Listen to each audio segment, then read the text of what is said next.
നമസ്കാരം. സാന്നിധ്യത്തിലേക്ക് എല്ലാ പ്രിയ പ്രേക്ഷകർക്കും സ്വാഗതം.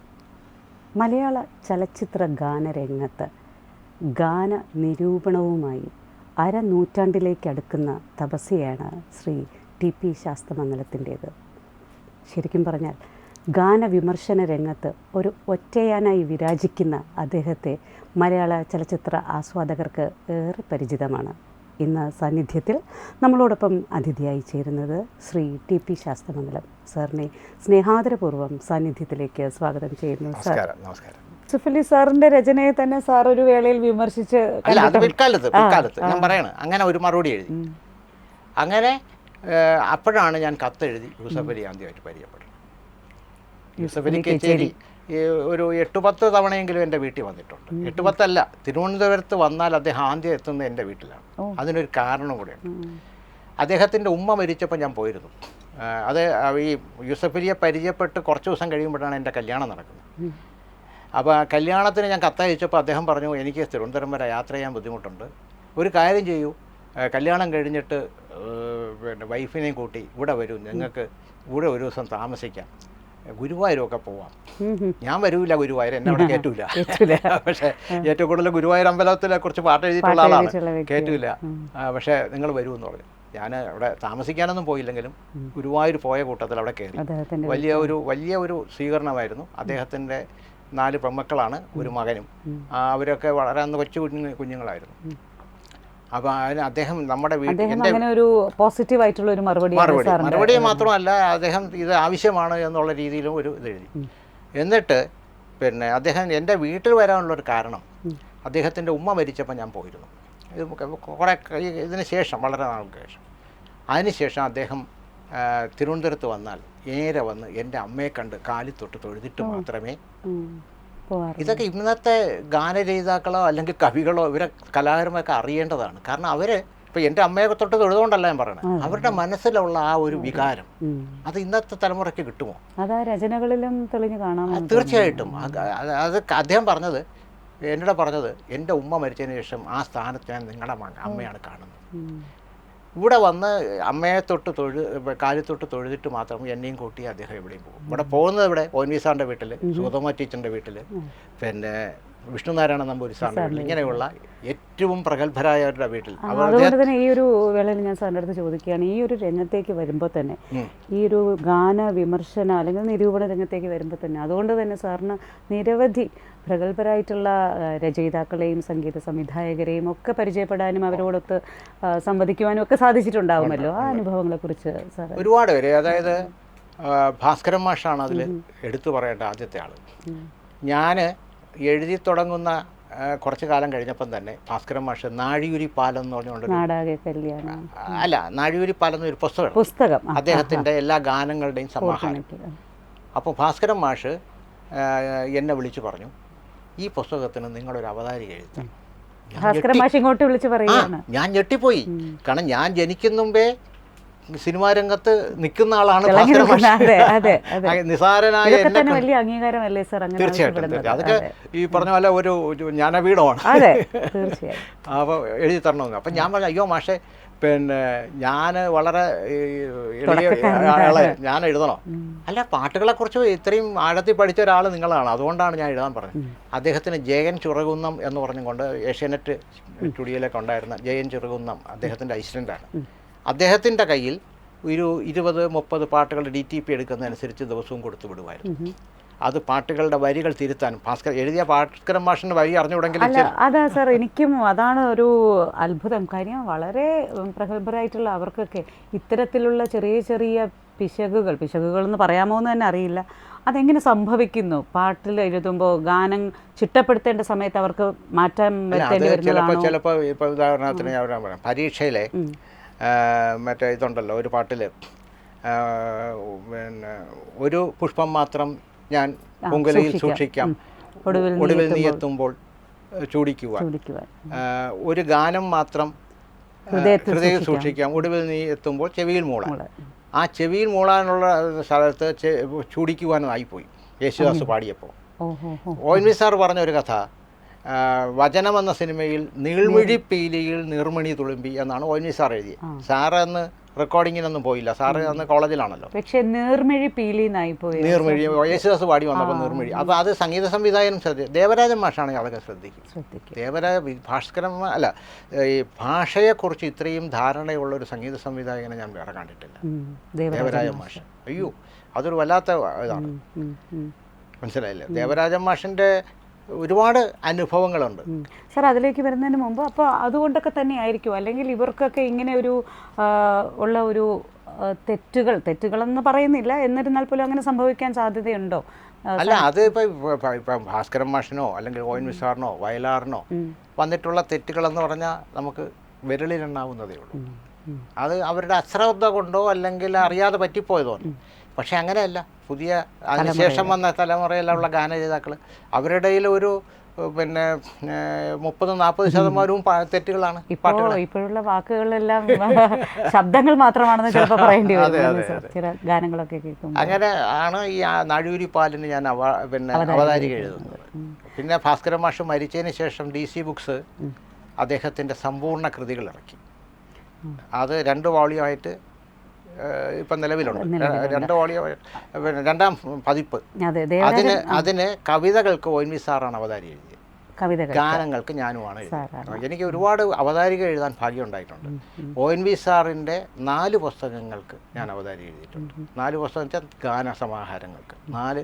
അതായത് അദ്ദേഹത്തിൻ്റെ ചലച്ചിത്ര ഗാനങ്ങൾ 2 ഭാഗം, നാടക ഗാനങ്ങൾ 1 ഭാഗം, ലളിതകൾ. DC ബുക്സ് മരിച്ചപ്പോൾ ഇറക്കിയ പുസ്തകമാണ്.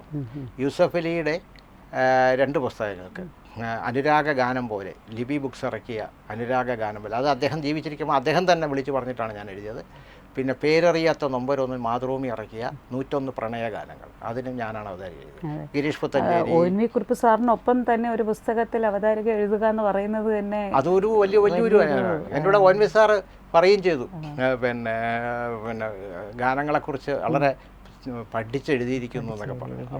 സാർ ഇടയ്ക്ക് ദേവരാജൻ മാഷിനെ കുറിച്ച് പറയായിരുന്നല്ലോ, വളരെയധികം കുറച്ചൊക്കെ ഒരു അന്തർമുഖനായിരുന്നു എന്ന് തന്നെ പറയാം അദ്ദേഹത്തെ കുറിച്ച്. ഒരു എന്താ പറയുന്ന ഒരു വല്ലാത്ത സ്വഭാവക്കാരനായിരുന്നു. കാരണം ഇഷ്ടമില്ലാത്തവരാരെയും അടുപ്പിക്കില്ല, അതേസമയം ഇഷ്ടമുള്ളവരെ മടിയിലിരുത്തുന്ന അവസ്ഥയാണ്. അതാണ് അദ്ദേഹത്തിൻ്റെ. അദ്ദേഹം സാറിൻ്റെ വീട്ടിലേക്ക് ഒരുപാട് തവണ വന്നിട്ടുണ്ട്, തികച്ചും അപ്രതീക്ഷിതമായിട്ട്. അതായത് ഞാൻ പുതിയ വീട് വെച്ചപ്പോൾ അദ്ദേഹം എനിക്ക് ഫോൺ കിട്ടുന്ന വളരെ മുമ്പേ ഈ എഴുതിയതിൻ്റെ ഗുണം കൊണ്ടാണ് ഇവരെല്ലാം പരിചയപ്പെടാൻ സാധിക്കും. അപ്പോൾ എനിക്ക് അന്ന് ഫോണില്ല, ലാൻഡ് ഫോണില്ല, മൊബൈൽ ഇറങ്ങിയിട്ടുമില്ല. അടുത്ത വീട്ടിൽ ഒരു കോൺട്രാക്ടറുടെ വർക്ക്ഷോപ്പുണ്ട്, അവിടെ ഒരു ഫോണുണ്ട്. ആ ഫോൺ നമ്പർ അത്യാവശ്യമുള്ളവർക്കൊക്കെ ഞാൻ കൊടുക്കുകയും അവർ അവിടെ വിളിക്കുകയൊക്കെ ചെയ്യും ഞാൻ. അപ്പോൾ ദേവരാജൻ മാഷിന് ആ നമ്പർ കൊടുത്തിട്ടുണ്ട്. അപ്പോൾ ദേവരാജൻ മാഷ് കൂടെ അവിടെ വിളിക്കും. അതിൽ വിളിച്ചിട്ട് അപ്പോൾ അവിടുന്ന് ഒരു വാച്ച്മാൻ വന്ന് പറയും അതാ ഫോൺ വരുന്നു എന്ന് പറയും. ചെന്ന് നോക്കുമ്പോൾ ഞാൻ ദേവരാജനാണ് എന്ന് പറഞ്ഞിട്ട് വിളിക്കും. അപ്പോൾ ഒരു ദിവസം വിളിച്ചപ്പം പറഞ്ഞു വൈകിട്ട് ഒന്ന് ഇതുവരെ വരണം, ഇത്രടം വരെ വരുമോ, ഇതാണ് ഭാഷ, ഇത്രടം വരെ വരുമോ എന്ന് ചോദിച്ചു. ഞാൻ പറഞ്ഞു ഇന്ന് വരാൻ പറ്റൂല മാഷേ. അപ്പം അദ്ദേഹം തന്നെ അന്തപ്പെട്ടെ. അതെന്ത്? ഞാൻ പറഞ്ഞു എൻ്റെ വീട് ഇന്ന് പാല് കാച്ചതേ ഉള്ളൂ, വൈകുന്നേരമൊക്കെ ആൾക്കാർ എൻ്റെ ഇവിടെ സാന്നിധ്യം ഇവിടെ ആവശ്യമാണ്. പറഞ്ഞാൽ വിശ്വസിക്കില്ല, വൈകുന്നേരം 4 മണിയായപ്പോൾ ഒരു വലിയ പൊതിക്കെട്ടൊക്കെ ആയിട്ട് മാഷും ഒരു 3-4 പേരും കൂടി വരികയാണ്. താൻ എന്നെ വിളിച്ചില്ലെങ്കിലും തൻ്റെ വീട് കാണാൻ ഞാൻ വരും, താൻ്റെ വീട് കാണാൻ ഞാൻ വരും എന്ന് പറഞ്ഞ് അവിടെ നിന്നവരെയൊക്കെ അത്ഭുതപ്പെടുത്തിക്കൊണ്ട് മാഷ എല്ലാ വീട്ടിൻ്റെ എല്ലാ മുറിയൊക്കെ കയറി കണ്ടിട്ട് ആ കൊള്ളാം, ഇനി ഇവിടെ താമസിക്കാമല്ലോ എന്നൊക്കെ പറഞ്ഞ് അദ്ദേഹത്തിൻ്റെതായ രീതിയിലൊക്കെ പറഞ്ഞൊക്കെ പോയി. അങ്ങനെ ഒരുപാട് അനുഭവങ്ങളുണ്ട്. ഒരു ദിവസം മാഷിൻ്റെ അവിടെ ഞാൻ ചെല്ലുമ്പോൾ ONV സാറും ദേവരാജൻ മാഷും 8 വർഷം പിണങ്ങിയിരുന്നു.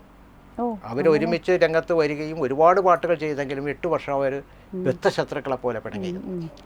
ആ 8 വർഷ സമയത്ത് ഒരിക്കൽ ഞാൻ അവിടെ മനോഹരമായ ഗാനങ്ങളാണ് ആ കാലയളവിൽ നഷ്ടമായത്. ഞാൻ അവിടെ ചെല്ലുമ്പോൾ ഹാർമോണിയത്തിൻ്റെ മുകളിൽ മനോഹരമായ കൈപ്പടയിൽ ONV സാറിൻ്റെ കൈപ്പടയിൽ അരികിൽ നീ ഉണ്ടായിരുന്നെങ്കിൽ എന്ന് ഒരു മാത്രം വെറുതെ നനച്ചുപോയി എന്ന പാട്ട് എഴുതി വെച്ചിരിക്കും. അപ്പോൾ എനിക്ക് അവിടെ കുറച്ച് സ്വാതന്ത്ര്യമുണ്ട് ഈ ദേവരാജൻ മാഷിൻ്റെ വീട്ടിൽ. അപ്പം ഞാൻ മാഷിൻ്റെ ചോദിച്ചു, മാഷേ ഇത് ONV സാറിൻ്റെ വരികളാണല്ലോ, ONV സാറിൻ്റെ കൈപ്പടയാണല്ലോ, മാഷ് നിങ്ങൾ വീണ്ടും ഒന്നിക്കാൻ പോകും. അങ്ങനെ സംഭവിക്കാൻ പോകുന്നു, അങ്ങനെ ഒരു മഹാ അത്ഭുതം സംഭവിക്കാൻ പോകുന്നു. എന്നിട്ട് പെട്ടെന്ന് പറഞ്ഞത് ഇനി വാ, കണ്ടില്ലേ വെറുതെ ഒരു വെറുതെ മാത്രം നനച്ചു പോയി. വെറുതെ നനച്ചു, ആ വെറുതെ അടി വരച്ചു പേന എടുത്തു. ഈ വെറുതെ എന്ന് പറയുന്നത് ONV വെറുതെ എഴുതൂല. അദ്ദേഹം പറഞ്ഞ വാക്കാണ്. കാരണം വെറുതെ ഈ മോഹങ്ങൾ എന്നറിയുമ്പോഴും വെറുതെ മോഹിക്കുവാൻ മോഹം എന്നാണല്ലോ ചില്ലിൽ വേണ്ടി എഴുതിയത്. അപ്പം അങ്ങനെ ഒരുപാട് സ്ഥലത്ത് വെറുതെ എഴുതിയിട്ടുണ്ട്. പക്ഷെ വെറുതെ അല്ല. ഈ വെറുതെ എനിക്ക് അങ്ങോട്ട് ട്യൂൺ ചെയ്യാൻ പറ്റുന്നില്ല. എന്നോട് പറഞ്ഞതാണ്. അപ്പം ഞാൻ പറഞ്ഞു അത് മാറ്റാനും പറ്റത്തില്ല. അത് മാറ്റാൻ ഒന്നുകളെ ഒന്നാമത് ഒരു ഒരുമിക്കുന്ന സിനിമയാണ് വീണ്ടും നീ എത്ര ധന്യ. നീ എത്ര ധന്യ. അപ്പം ഞാൻ പറഞ്ഞു ബ്രഹ്മാവിനാണ് ആയുസിന് പറ്റും, മാഷ് ചുമ്മാ കളി പറയാതെ. ഞാൻ നോക്കട്ടെ, ഞാൻ 2 ദിവസം കൊണ്ട് ഊണും ഉറക്കം ഒഴിച്ച് ഇതിൻ്റെ പുറകിൽ തപസിരിക്കുകയാണ്, എനിക്ക് പറ്റുന്നില്ല എന്ന് പറഞ്ഞു. ഞാനങ്ങ് പോരും. ഞാൻ ഒരു സന്ധ്യയായപ്പോൾ ഞാൻ വീട്ടിൽ പോകും. 2 ദിവസം കഴിഞ്ഞപ്പോൾ മാഷ് അപ്പുറത്തെ ഫോണിൽ എന്നെ വിളിച്ചിട്ട് പറഞ്ഞു, അന്ന് താൻ കണ്ടില്ലേ ആ പാട്ട്, വെറുതെ ഞാൻ മെരുക്കി എടുത്തു കേട്ടോ. നാളെ തരങ്കിണിയിൽ അതിൻ്റെ റെക്കോർഡിംഗ് ഉണ്ട്, വന്നാൽ പാട്ട് കേൾക്കാം, താൻ ആഫീസിൽ പോകണ്ട. ഇതൊക്കെ അദ്ദേഹം തീരുമാനിക്കും. ഓർഡറാണ്. അല്ല പോകാതെ വരാൻ പറ്റുമെന്നൊന്നും അല്ല ചോദിക്കണം. പോണ്ട എന്നാണ് പറയണത്. പോണ്ടെന്ന് പറഞ്ഞാൽ പിന്നെ അത് നമ്മുടെ ജോലി പോകുന്ന വെച്ചാൽ പോകാൻ പറ്റൂല. അതാണ് അവസ്ഥ. ദേവരാം മാഷിൻ്റെ സ്വഭാവം എങ്ങനെയാണ്. ശരിയെന്ന് പറഞ്ഞു. ഞാൻ പിറ്റേ ദിവസം തരങ്കിണി ചെന്നപ്പോൾ അദ്ദേഹം ഈ കൺസോളിൽ അദ്ദേഹത്തിൻ്റെ അടുത്ത് വലതുവശത്ത് തന്നെ പിടിച്ചിരുത്തി. അതൊക്കെ തന്നെ ഒരു വലിയ അനുഗ്രഹമാണ് കേട്ടോ. കാരണം ആരെയും അങ്ങനെ ഇരുത്തൂല. പ്രൊഡ്യൂസറേയും സംവിധായകനെയും പറയും അവിടെ വെളിയിൽ നിന്നാൽ അത് കേൾക്കാം എന്ന് പറയാം. അതാണ് ആള്. സത്യം പറഞ്ഞാൽ അവിടെ അന്ന് യേശുദാസ് വന്നിട്ടില്ല. യേശുദാസാണ് പാട്ട് ട്രാക്ക്, ചന്ദ്രനാണ് പാടുന്നത്, ട്രാക്ക് പാടുന്നത്. ആ വെറുതെ ആദ്യത്തെ വെറുതെ അല്ല, ഇതൊക്കെ അറിയാം. രണ്ടാമത് ആ വെറുതെ ആവർത്തിക്കുമ്പോൾ ആ വെറുതെ എങ്ങനെയാണ് വന്നിരിക്കുന്നതെന്ന് അവിടെയാണ് ഞാൻ ശരിക്കും പറഞ്ഞാൽ ദേവരാം മാഷിൻ്റെ കാലിൽ തൊട്ട്. അങ്ങനെയൊക്കെ ചെയ്താൽ ദേവരാം മാഷ് എപ്പോഴും പെട്ടെന്ന് പൊട്ടിത്തെറിക്കുന്ന ആളാണ്. പക്ഷെ അദ്ദേഹം അന്ന് ചിരിച്ചതേ ഉള്ളൂ. ഞാൻ പറഞ്ഞു, നമിച്ചു മാഷേ, ഇതിലപ്പുറം ഈ പാട്ട് മനോഹരമാക്കാൻ പറ്റില്ല. ഇന്നേ എനിക്കറിയാം ഈ പാട്ട് ഒരു ഒന്നാം തരം. അത് കഴിഞ്ഞ് ഞാൻ ONV സാറിനെ ഒരാഴ്ച കഴിഞ്ഞപ്പോൾ ONV സാറിൻ്റെ വീട്ടിൽ ONV സാറ് ഒരു ഗാനസമാഹാരം ഇറക്കി, അത് എനിക്ക് വച്ചിരിക്കുന്നു എന്ന് പറഞ്ഞു ഫോൺ ചെയ്ത് പറഞ്ഞു. ഇതുവഴി ഓഫീസ് കഴിഞ്ഞ് ഇതുവഴി വരുമോ എന്ന് ചോദിച്ചപ്പോൾ ഞാൻ പോയപ്പോൾ അത് ആ ഗാനസമാഹാരം തന്നപ്പോൾ ഞാൻ പറഞ്ഞു, ഇങ്ങനെ ദേവരാം മാഷിൻ്റെ വീട്ടിൽ പോയതും പിന്നെ സ്റ്റുഡിയോ കണ്ടതുമൊക്കെ. അപ്പോൾ അദ്ദേഹം പറഞ്ഞു, അദ്ദേഹം ചിരിച്ചിട്ട് പറഞ്ഞു, ഞാനത് പിന്നെ ദേവരാജനെ കുറിച്ച് തന്നെ എഴുതിയതാ. കാരണം എത്ര സ്നേഹമാണ് ആ മനസ്സിൽ. അതാണ് ഞങ്ങൾ പിരിഞ്ഞിരുന്നല്ലോ. അപ്പോൾ ഒരു പിന്നെ അരികിൽ നീ ഉണ്ടായിരുന്നെങ്കിൽ ഒരു മാത്രം വെറുതെ നനച്ചു പോയിരുന്നത് മുരളി കാർത്തികയെ നോക്കിയാണ് പാടുന്നതെങ്കിലും പിന്നെ അങ്ങനെയല്ല. ഞാൻ ശരിക്കും ദേവരാജനെ കുറിച്ച് തന്നെയാണ് എഴുതിയത് എന്ന് അദ്ദേഹത്തിന്റെ വായിൽ നിന്ന് എനിക്ക് കേൾക്കാൻ പറ്റും. അതൊരു വലിയ കാര്യമാണ്. തീർച്ചയായും. അതുകൊണ്ട് പിന്നീട് മലയാളികൾക്ക് വീണ്ടും അത്തരം ഒരു ആ ഒരു ചേർച്ചയിൽ നിരവധി ഗാനങ്ങൾ കേൾക്കുവാനുള്ള ഭാഗ്യമുണ്ട്. മനോഹരമായ അനുഭവങ്ങൾ ഈ ഒരു ഗാന വിമർശന രംഗത്ത് നിലനിൽക്കുന്നത് കൊണ്ട് തന്നെയല്ലേ സാറിന്? തീർച്ചയായിട്ടും അതുകൊണ്ട് തന്നെയാണ് ഇവരെയൊക്കെ പരിചയപ്പെടാൻ സാധിച്ചത്. അത് മാത്രമല്ല, അതോടൊപ്പം തന്നെ നിരവധി ആളുകൾ, ശുദ്ധമായ മലയാളത്തിൽ പറയുകയാണെങ്കിൽ ഒത്തിരി പേര് സാറിന് മോശമായിട്ടും ഒക്കെ വേറെ പണിയില്ലേ, ഇതെന്താണ് ഇങ്ങനെ എഴുതുന്നത്, കാലത്തിനൊത്ത് മാറണ്ടേ എന്നൊക്കെ ഉള്ള കമൻസ് നമുക്കിപ്പോഴും സാമൂഹ്യ മാധ്യമങ്ങളിൽ. പക്ഷേ നമുക്ക് അതിനോട് യോജിക്കാൻ പറ്റില്ല. കാരണം നമുക്ക് നമ്മുടേതായ ഒരു സംസ്കാരമുണ്ട്. മലയാളികൾക്ക് ഒരു മലയാളികളെ ഒരു ചെറിയ ഉദാഹരണം കൊണ്ട് ഞാൻ വ്യക്തമാക്കി തരാം. മലയാളികളെ സംസ്കാരമെന്തെന്ന് പഠിപ്പിക്കാൻ ONV സാറ് വയലാർ തീരുമാനിച്ചു. വയലാർ എഴുതിയ പാട്ടാണ് ചക്രവർത്തിനി നിനക്കു ഞാൻ എൻ്റെ ശില്പഗോപുരം തുറന്നു, പുഷ്പപാതകം പുറത്തു വയ്ക്കൂ നീ നഗ്നപാതയെ അകത്തു വരും. ഇതൊരു സാധാരണ പാട്ടല്ല. കാരണം മലയാളനാട് വാരികയിൽ, മലയാളനാടിലെ SK നായരാണ് സിനിമ നിർമ്മിച്ചത്. മലയാളനാട് വാരികയിൽ ദിനേശൻ എന്ന് പറയുന്ന രാഘവൻ അവതരിപ്പിച്ച കഥാപാത്രത്തിൻ്റെ കവിത അടിച്ചു വരുമ്പോൾ സുഹൃത്തായ സുധീറിനെ പാടിക്കേൽപ്പിക്കുന്നതായിട്ടാണ്. ഇതാണ് നമ്മൾ സിനിമയിൽ കാണുന്ന സന്ദർഭം. ചക്രവർത്തിനി എന്നുള്ള പ്രയോഗം തന്നെ ഒരു പുതുമയുള്ളതാണ്. ചക്രവർത്തിനി എന്ന് പറഞ്ഞാൽ രാജ്ഞിമാരുടെ രാജ്ഞിയാണ്, വെറും രാജ്ഞിയല്ല, രാജ്ഞിമാരുടെ രാജ്ഞി. ചക്രവർത്തിനി ഇവിടെ പ്രണയത്തിന്റെ ചക്രവർത്തിനിയാണ്, പക്ഷെ അത് പറഞ്ഞിട്ടില്ല. പറയാതെ തന്നെ അതാണ് അണ്ടർസ്റ്റുഡാണ്. നമുക്ക് പറയാതെ തന്നെ മനസ്സിലായി. അതാണ് നല്ല പാട്ടിന്റെ ലക്ഷണം. പറയാതെ തന്നെ ചക്രവർത്തിനി നിനക്കു ഞാൻ എൻ്റെ ശില്പഗോപുരം നായകന്റെ മനസ്സ് തന്നെയാവാം, അല്ലെങ്കിൽ നിനക്ക് വേണ്ടി പണിത മനോഹരമായ ഒരു ശില്പഗോപുരം. പുഷ്പപാതുകം പുറത്തു വയ്ക്കുന്നീ, പൂ കൊണ്ടുള്ള ചെരുപ്പാണ് അവൾ അണിഞ്ഞിരിക്കുന്നത്. അപ്പോൾ അവളുടെ സൗന്ദര്യത്തെക്കുറിച്ച് അത് പറയാതെ തന്നെ പൂ കൊണ്ടുള്ള രാജ്ഞിമാരുടെ രാജ്യമാണ്. അപ്പം പൂ കൊണ്ടുള്ള ചെരുപ്പാണല്ലോ പാതുകം ചെരുപ്പ്. അവിടെ ആ പാതുകം കൊണ്ടുള്ള ചെരുപ്പാണെങ്കിൽ പോലും ആ ചെരുപ്പ് പുറത്ത് വയ്ക്കും. അവിടെയാണ് മലയാളിയെ വയലാണ് സംസ്കാരം എന്തെന്ന് പഠിപ്പിക്കും. നമ്മൾ മലയാളികൾ നമ്മുടെ പിന്നെ ഒരു അമ്പലത്തിൽ കയറുമ്പോൾ, പള്ളിയിൽ കയറുമ്പോൾ, മോസ്കിൽ കയറുമ്പോൾ, അന്യൻ്റെ വീട്ടിൽ, എന്തിനും നമ്മുടെ സ്വന്തം വീട്ടിൽ കയറുമ്പോൾ പോലും ചെരുപ്പ് പുറത്ത് വയ്ക്കും. അതല്ലേ നമ്മുടെ ഒരു സംസ്കാരം. ആ പുഷ്പപാതുകം പുറത്ത് വയ്ക്കും, ഈ നഗരപാതയെ അകത്ത് വരുമെന്ന് വയലാർ എഴുതി. അതേസമയം ONV സാർ എന്താ എഴുതിയത്? ഒരു ദലം മാത്രം വിടർന്നൊരു ചെമ്പനീർ മുകുളമായി നീ എൻ്റെ മുന്നിൽ നിന്നു. ജാലകത്തിലെ പാട്ട്. ഹരികുമാർ, അടുത്ത കാലത്ത് അന്തരിച്ച ഹരികുമാറിൻ്റെ ജാലകത്തിലെ പാട്ട്. അശോകൻ നായകനായിട്ടും ജയറാമിൻ്റെ ഇപ്പോഴത്തെ ഭാര്യ, പിന്നെ ഇപ്പോഴത്തെ ഭാര്യ പാർവതി പിന്നെ നായികയായിട്ടും വരുന്ന. അപ്പോൾ നായികയുടെ ചിത്രം വരയ്ക്കുകയാണ് ചുമരിൽ. അപ്പോഴാണ് ഈ പാട്ട് കേൾക്കുന്നത്. ഒരു ദലം മാത്രം വിടർന്നൊരു ചെമ്പനീർ മുകുളം. ഒരു ദലം മാത്രമേ ഇടന്നിട്ടുള്ളൂ. അപ്പം അവൾ കൗമാരം കഴിഞ്ഞ് യൗവനത്തിലേക്ക് കാലെടുത്ത് വയ്ക്കുന്നതേ ഉള്ളൂ. ഇത് നമുക്ക് ഇന്ന് വ്യക്തം. സിനിമയിലെ സന്ദർഭം അതാണ്. ഒരു ദലം മാത്രം വിടർന്നൊരു ചെമ്പനീർ മുകുളമായി. മുകുളം എന്നാണ് അദ്ദേഹം പ്രയോഗിച്ചത്, പൂവെന്നല്ല. കാരണം വിരിഞ്ഞിട്ടില്ല, ഒരു ദലമേ വിരിഞ്ഞിട്ടുള്ളൂ. ഒരു ചെമ്പനീർ മുകുളമായി നീ എൻ്റെ മുന്നിൽ നിന്നു. തരള കപോലം. തരളം എന്ന് വെച്ചാൽ ഇളകുന്ന മനോഹരമായ മുത്തുപോലുള്ള ഒരുപാട് അർത്ഥമുണ്ട്. തരള കപോലങ്ങൾ, കവിൾത്തടങ്ങൾ. നുള്ളി നോവിക്കാതെ എൻ്റെ യൗവനയുക്തമായ ആഗ്രഹം കാരണം വളരെ ആ കവിൾത്തടങ്ങളൊന്ന് നുള്ളി നോവിക്കണമെന്ന് ഒരു പുരുഷ സഹജമായ ആഗ്രഹം എന്നിൽ ഉദിക്കുന്നുണ്ട്. പക്ഷേ ഞാൻ മലയാളിയാണ്, എനിക്കൊരു സംസ്കാരമുണ്ട്.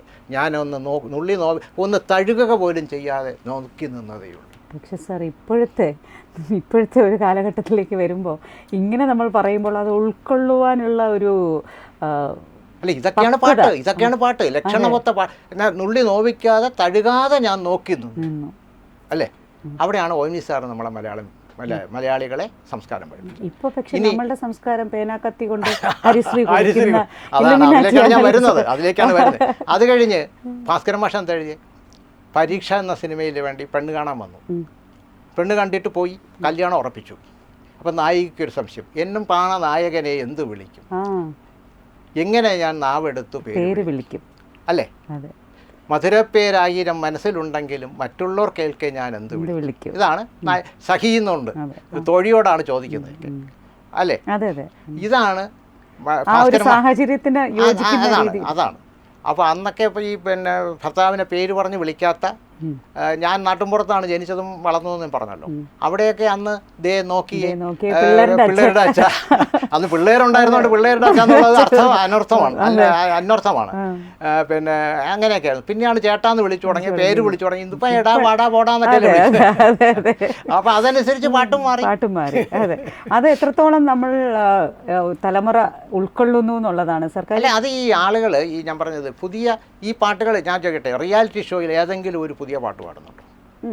ലജ്ജാവതി പാടുന്നത് കേട്ടിട്ടുണ്ടോ ഏതെങ്കിലും റിയാലിറ്റി ഷോയിൽ? ഏതെങ്കിലും മംഗലം തന്നുതാനേ എന്നുള്ള പാട്ട്, ഇതൊക്കെ ഹിറ്റ്. അല്ലെങ്കിൽ എൻ്റെ അമ്മയുടെ മിക്ക കമ്മൽ പാടുന്നത് കേട്ടിട്ടുണ്ടോ? ഇതെല്ലാം ഈ പിന്നെ സൂപ്പർ ഹിറ്റായെന്നും ലക്ഷക്കണക്കിന് ആളുകൾ കണ്ടെന്നും ആസ്വദിച്ചു എന്നൊക്കെ അവകാശപ്പെടുന്ന പാട്ടുകളാണ്. പക്ഷേ ഇതൊന്നും അപ്പോഴവിടെ വരുമ്പം ഈ പഴയ പാട്ടുകളിലോടാണ് അതായത് ആ കൊച്ചുകുട്ടികൾക്ക്, ആ കുട്ടികളുടെ അമ്മുമ്മമാർ ജീവിച്ചിരുന്നപ്പോൾ ഉള്ള പാട്ടാണ് ആ പിള്ളേർ പാടുന്നത്. പക്ഷേ സാർ, എന്നിരുന്നാലും തട്ടുപൊളിപ്പൻ പാട്ടുകൾ നമ്മുടെ പഴയ മലയാള സിനിമകളിൽ ഉണ്ടായിട്ടുണ്ടോ? അതെ, ആ കാലഘട്ടത്തിന് ചേരുന്ന ഇതിന്റെ എല്ലാം ഉള്ളിൽ ചട്ടക്കൂട്ടിനുള്ളിൽ നിന്നുകൊണ്ട് തന്നെ നിരവധി പാട്ടുകളുണ്ടല്ലോ. പക്ഷേ ഇപ്പോഴത്തെ പാട്ടുകൾ വരുമ്പോഴത്തേക്കും ചില പദപ്രയോഗങ്ങൾ തന്നെ വളരെ അരോചകമായിട്ട് തോന്നുന്ന ഒരു. ഓണത്തെ കുറിച്ചൊരു പാട്ടിറങ്ങി, ഓണം മൂട്, മുണ്ട് മൂട്, സാരി മൂട്, പപ്പടം മൂട്, സദ്യ മൂട്. അങ്ങനെ ഈ പിന്നെ സദ്യയെക്കുറിച്ചും പിന്നെ വേഷത്തെക്കുറിച്ചും ഒക്കെ പറയും. അത് ശരിക്കും പറഞ്ഞാൽ നമുക്ക് എന്തോ ഒലക്കയുടെ മൂടെന്ന് നമ്മൾ ചോദിക്കാൻ തോന്നിപ്പോ. എന്തോ ഒലക്കയുടെ മൂടായി സാഹസം എന്നാണ് ആ സിനിമയുടെ പേര്. അത് ആ സിനിമ കാണുന്നത് തന്നെ ഒരു സാഹസമാണ്. ആ പേര് അന്വർത്ഥമാണത്. അല്ല, ഇങ്ങനെ തുറന്നു പറയുമ്പോ നിരവധി പേർ സാറിന്റെ ശത്രുക്കളായി മാറില്ലേ? അല്ല, ശത്രുക്കളെന്ന് പറയാൻ പറ്റില്ല. ഇത് അനുകൂലിക്കുന്ന ഒരുപാട് പേരുണ്ട്. അല്ലെങ്കിൽ എനിക്ക് ഈ 45 വർഷം ഇത് എഴുതിക്കൊണ്ട് ജീവിക്കാൻ പറ്റില്ല. അത്തരം അനുഭവങ്ങളെ സാർ എങ്ങനെയാണ് നേരിട്ടിട്ടുള്ളത്? കാര്യം എങ്ങനെ എന്തൊക്കെ പറഞ്ഞു കഴിഞ്ഞാലും ഇത്തരത്തിലുള്ള നിരൂപകനെ വിമർശിക്കുന്ന നിരവധി പേരുണ്ടാവുമല്ലോ സാർ. അത്തരം ഒരു കണക്കിന് ഈ പിന്നെ വായനക്കാർ ഇപ്പം നമ്മൾ എഴുതുകയോ അല്ലെങ്കിൽ ഇതുപോലെ പറയുകയോ ചെയ്യുമ്പോൾ സാധാരണ ആൾക്കാർ, ഈ ആസ്വാദകർ, ആ ആസ്വാദകരുടെ പക്ഷത്ത് നിന്നുകൊണ്ടാണ്, അവരുടെ ഒരു പ്രതിനിധിയായിട്ടാണ് നമ്മളിത് സംസാരിക്കുക അല്ലെങ്കിൽ എഴുതുക. അപ്പോൾ ബഹുഭൂരിപക്ഷം കേരളത്തിലെ ആസ്വാദകരും നമ്മളോട് അനുകൂലിക്കുന്നു. അല്ലെങ്കിൽ എനിക്ക് ഇത്രമാത്രം വർഷം ഇങ്ങനെ ഈ രംഗത്ത് നിലനിൽക്കാൻ സാധിക്കില്ല. സാർ, ഇതെല്ലാം മാറ്റി നിർത്തി ഞാൻ ആസ്വാദകരുടെ കാര്യം എന്നതിലുപരി സാർ ഇങ്ങനെയുള്ള ഒരു പിശക് അല്ലെങ്കിൽ തെറ്റുകൾ ചൂണ്ടിക്കാണിക്കുമ്പോൾ ഈ രചയിതാക്കൾ തന്നെ അത് ഉൾക്കൊണ്ടിട്ടുള്ള അവസരങ്ങൾ ഉണ്ടായിട്ടുണ്ടോ? അവസരം ഉണ്ടായിട്ടുണ്ടോ എന്ന് ചോദിച്ചാൽ പിന്നെ പലരും പിന്നെ സമ്മതിച്ചു തന്നിട്ടുണ്ട്. ബിച്ചു തിരുമലയാണ് അതിലൊരാൾ. അധരങ്ങളിൽ എന്ന് അദ്ദേഹം ഒരു പിന്നെ പാട്ടിലെഴുതി. പിന്നീട് അദ്ദേഹം ഫിലിമാസിന് തന്നെ അത് ഫിലിമാസിൽ എഴുതിയ പാട്ടാണ്. പ്രണയ സരോവര തീരം എന്ന് പറയുന്ന പാട്ടിലാണ് അധരങ്ങളെന്ന് പ്രയോഗിച്ചിരിക്കുന്നത്. പണ്ടൊരു പ്രദോഷ സന്ധ്യ, അതെ, അതിലാണ് അധരങ്ങളെന്ന് പ്രയോഗിച്ചത്. അപ്പം അധരങ്ങളെന്ന് പറയില്ല, അധരം എന്ന് വെച്ചാൽ കീഴ്ചുണ്ടാണ്. അപ്പം 2 ചുണ്ടുണ്ടെങ്കിൽ മാത്രമേ അധരങ്ങളെന്ന് പറയാം. അധരോഷ്ടങ്ങൾ എന്നുള്ളതാണ് ശരി. അപ്പം ചൊടികൾ എന്ന് എഴുതിയാൽ മതി, അധരങ്ങൾ എന്ന് തന്നെ എഴുതണമെന്നില്ല.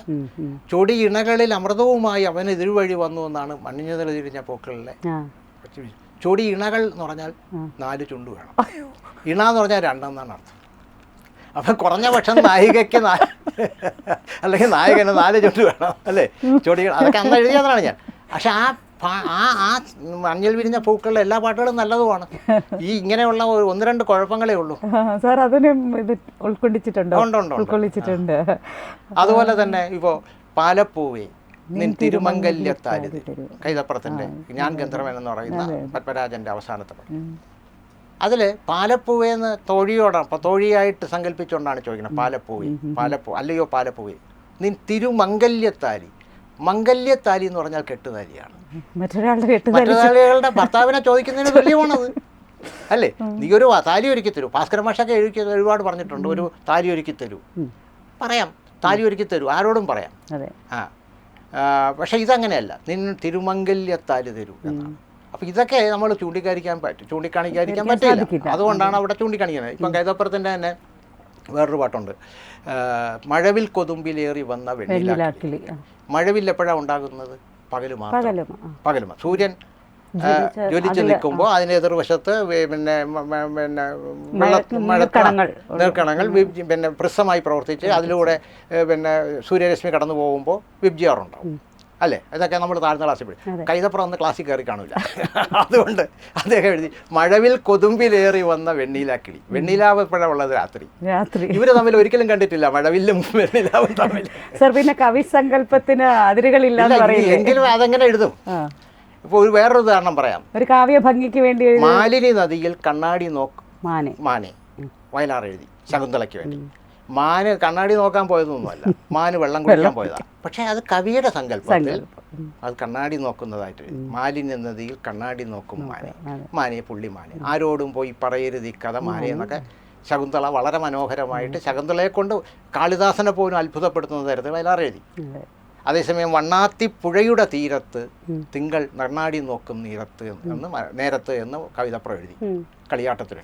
വണ്ണാത്തി പുഴയിലാണോ തീരത്താണോ കണ്ണാടി നോക്കേണ്ടത്? തീരത്ത് നോക്കിയാൽ മണ്ണോ പുല്ലോ അല്ലേ കാണുള്ളൂ. ഇതാണ് എൻ്റെ സംശയങ്ങൾ. ഇതാണ് അന്നും ഇന്നും എൻ്റെ സംശയങ്ങൾ ഇതൊക്കെയാണ്. സർ, ഇത്തരത്തിലുള്ള വിമർശനങ്ങളോടൊപ്പം തന്നെ ഗാന ആസ്വാദനങ്ങൾ സാർ നിരവധി എഴുതിയിട്ടുണ്ട്. അത്തരത്തിലുള്ള സാറിൻ്റെ ആദ്യത്തെ പുസ്തകമാണ് കാവ്യഗീതിക. 101 ഗാനങ്ങളുടെ ആസ്വാദനമാണ് നമുക്കത് വായിക്കാൻ സാധിക്കുന്നത്. തീർച്ചയായിട്ടും ചലച്ചിത്ര ഗാന ആസ്വാദകർ സൂക്ഷിക്കേണ്ട പുസ്തകം തന്നെയാണ്. 17 പുസ്തകങ്ങൾ ഇറങ്ങിയിട്ടുണ്ട് ഇതുവരെ. ഇത് സാറിന്റെ ആദ്യത്തെ പുസ്തകമാണ്. അത് മൂന്നാം പതിപ്പായി. അത് ഞാൻ പറഞ്ഞ അതാണ്, ആസ്വാദനം ആളുകൾക്ക് ഇഷ്ടപ്പെടുന്നില്ലെങ്കിൽ ഇത് 3-ാം പതിപ്പ് എത്തില്ല. അത് മാത്രമല്ല, ഇതിൻ്റെ ഒരു പ്രത്യേകത സാറ് 2015 ഉദ്യോഗത്തിൽ നിന്നും വിരമിച്ചതിന് ശേഷമാണ് പുസ്തകം പുറത്തിറക്കുന്നത്. അതെ, അതെ. അതെ, ഇതിനെ തുടർന്ന് നിരവധി പുസ്തകങ്ങൾ സാറിൻ്റെതായി പുറത്തു വന്നിട്ടുണ്ട്. വിവിധ മേഖലകളിൽ ക്രൈസ്തവ ഗീതിക, ബാലഗീതിക, പ്രണയഗീതിക, ഇത്തരത്തിലുള്ള നിരവധി പുസ്തകങ്ങൾ പാട്ടുമായി ബന്ധപ്പെട്ട ഒരു ഗാനങ്ങളുമായി. പുസ്തകത്തിലുള്ള ഒരു വേറെ പാട്ട് ഒരിക്കലും മറ്റേ പുസ്തകത്തിൽ വരികയില്ല. ആ രീതിയിലാണ്. അതെ, ഒന്നിലും തന്നെ വിമർശനങ്ങളില്ല എന്നുള്ളതാണ് പ്രത്യേകത. നിരൂപകനാണെങ്കിൽ കൂടിയും ഒന്നിലും വിമർശനങ്ങളില്ല, അല്ലേ? വിമർശനങ്ങൾ പിന്നെ പലരും ആവശ്യപ്പെടുന്നുണ്ട്. അത് നമുക്കത് പ്രതീക്ഷിക്കാം. ഇനി അടുത്ത് തന്നെ നമ്മൾ പ്രതീക്ഷിക്കാവുന്നത് അമ്മാവനെ കുറിച്ച്. ഈ മാസം ഇറങ്ങാൻ പോകുന്ന 2 പുസ്തകങ്ങളുണ്ട്. ഒന്ന് പിന്നെ അമ്മാവൻ്റെ ജീവചരിത്രമാണ്. എം കൃഷ്ണൻ നായർ അദ്ദേഹത്തിൻ്റെ ജീവചരിത്രമാണ്. അദ്ദേഹത്തിൻ്റെ സാഹിത്യ വാരഫലം മാതൃഭൂമി 6 ഭാഗങ്ങളായി പുറത്തിറക്കി. വൻ ചെലവാണ് ഉണ്ടായത്. അതിന് ഒരുപാട് പേര് അത് വാങ്ങിച്ചു. അപ്പോൾ അതിനകത്ത് അവർ പറഞ്ഞിട്ട് ഒരു ലഘു ജീവചരിത്രം ഞാൻ എഴുതി കൊടുത്തു. അത് കണ്ടപ്പോഴാണ് പത്രാധിപർ അതിൻ്റെ ഈ മാതൃഭൂമി ബുക്സിൻ്റെ അവർ പറഞ്ഞത് ഒരു ഫുൾ ലെങ്ത് ജീവചരിത്രം എഴുതി തന്നുകൂടെ എന്ന് ചോദിക്കുകയും പിന്നീട് അതിനെക്കുറിച്ച് ഞാൻ പഠിക്കാൻ തുടങ്ങി. കാരണം ഒരു 10 മാസത്തോളം അതെടുത്തു. കാരണം അദ്ദേഹം സാധാരണക്കാരെ പോലെ അല്ല. നമ്മളൊക്കെ എത്ര സ്കൂളിൽ പഠിച്ചു കാണും? 10ാം ക്ലാസ് വരെ. ഞാൻ 2 സ്കൂളിലാണ് പഠിച്ചത്. പ്രൈമറി 7ാം ക്ലാസ് വരെയും പിന്നെ ഹൈസ്കൂൾ വേറൊരു സ്കൂളിൽ. അമ്മാവൻ 13 സ്കൂളിലാണ് പഠിച്ചത്. 10ാം ക്ലാസ് വരെ 13 സ്കൂളിൽ പഠിച്ചു. 13 സ്കൂൾ, ഒരു വർഷം തന്നെ 3 സ്കൂളിൽ പഠിച്ചിട്ടുണ്ട്. അതിന് കാരണം അമ്മാവൻ്റെ അച്ഛൻ, എൻ്റെ അമ്മയുടെയും അച്ഛൻ, എൻ്റെ അപ്പൂപ്പൻ എക്സൈസ് ഇൻസ്പെക്ടറായിരുന്നു. അദ്ദേഹം ആരെയും വകവയ്ക്കാത്തൊരു മനുഷ്യനായിരുന്നു. കാരണം അപ്പോൾ അദ്ദേഹം ഈ മേലുദ്യോഗസ്ഥരെ അങ്ങനെ അങ്ങ് വകവെച്ച് കൊടുക്കുന്ന ആളല്ല. അപ്പം അന്ന് ഈ യൂണിയനും രാഷ്ട്രീയവും ഒന്നും ഇല്ലാത്തതുകൊണ്ട് അപ്പോഴേ തന്നെ ഈ ട്രാൻസ്ഫർ ഓർഡർ അടിച്ചു. അപ്പോൾ ഇത് വാങ്ങിച്ച് കിട്ടിയാൽ അവരെ കാല് പിടിക്കാനൊന്നും പോകില്ല. വാങ്ങിച്ച് ചുരുട്ടി എല്ലാ കുട്ടികളെയും കൊണ്ട് നേരെ പുതിയ സ്ഥലത്ത് ജോയിൻ ചെയ്യും, അവിടുത്തെ സ്കൂളിൽ ചേർക്കുകയും. അങ്ങനെയാണ് 13 സ്കൂളിൽ. ഈ 13 സ്കൂളും കണ്ടുപിടിക്കാൻ തന്നെ ഞാൻ ഒരുപാട് സമയം എടുത്തു. അപ്പോൾ ആ ഒരു പുസ്തകം ഒരുങ്ങുകയാണ്? അല്ല, ഒരുങ്ങുകയല്ല, അതിൻ്റെ ഈ മാസം തന്നെ ഇറങ്ങും. പിന്നെ ഒന്ന് മലയാള സിനിമകളിലെ മാപ്പിളപ്പാട്ടുകളെ കുറിച്ചാണ്. അതും ലിപിയുടെ അക്ബർ പറഞ്ഞിട്ട് എഴുതിയതാണ്. അത് 30 പാട്ടുകൾ. അപ്പോൾ ഈ 2 പുസ്തകങ്ങളും ഉടനെ തന്നെ വായനക്കാരിലേക്ക് എത്തുമെന്നും അതിന് മികച്ച വായനാനുഭവം നൽകാനാകുമെന്ന് പ്രത്യാശിച്ചുകൊണ്ട് വളരെ നന്ദി പറഞ്ഞുകൊള്ളുന്നു സാർ. ഇത്രയും സമയം ഇവിടെ വന്ന് നമുക്ക് വേണ്ടി ചിലവഴിച്ചതിന് തീർച്ചയായിട്ടും സന്തോഷം. ഹൃദയം തുറന്ന് സംസാരിക്കാൻ പറ്റിയത് വളരെ സന്തോഷം. നന്ദി സാർ.